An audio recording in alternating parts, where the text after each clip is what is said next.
Assalomu alaykum hammaga. Mana bugun ko'pincha uyda bekor bo'lib qolsam, mana Babushkina Kvadratikdan har xil koftichkalar yaratganman.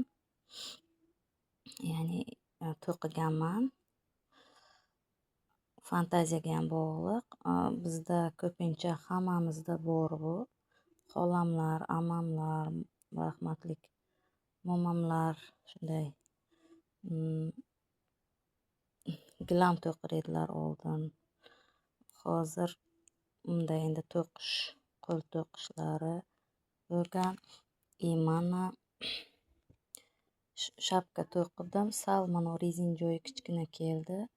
Uni so'tib sal kengroq qilsam, keyin ko'cha kiysam bo'ladi. Ana kofta bitganda, koftami, yubkami, bryuk qilsa bo'ladi, sumочка qilsa bo'ladi.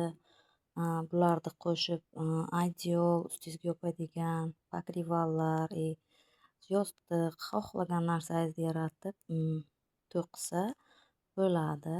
Ko'pincha bular shu har xil mana to'qishli narsalardan qolib ketgan kichkina nimalardagi iplardan qilsangiz bo'ladi. Xohlasangiz yangi ip olib qilsangiz bo'ladi. Men zakaz olaman. Bu hozir buni endi kofta qilib berishim uchun zakaz bergan eng yaqin dugonam. Buni bitirgach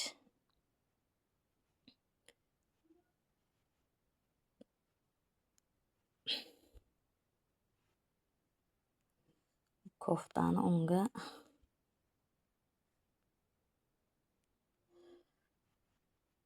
to'qib bermoqchiman.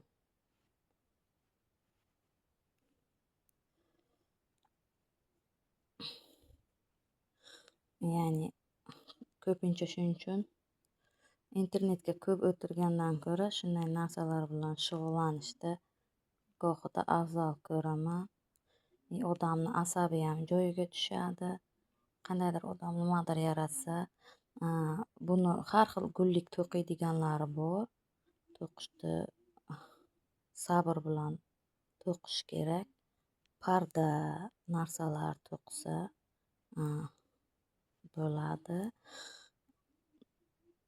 Hamma narsa to'qisa bo'ladi. To hozir ovqatim pishguncha ozgina bekor bo'lib qoldim. Shunga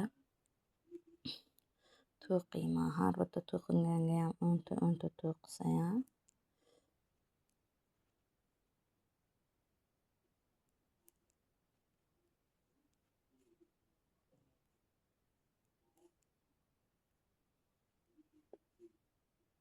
kofta, shu bilan kofta bitgandan keyin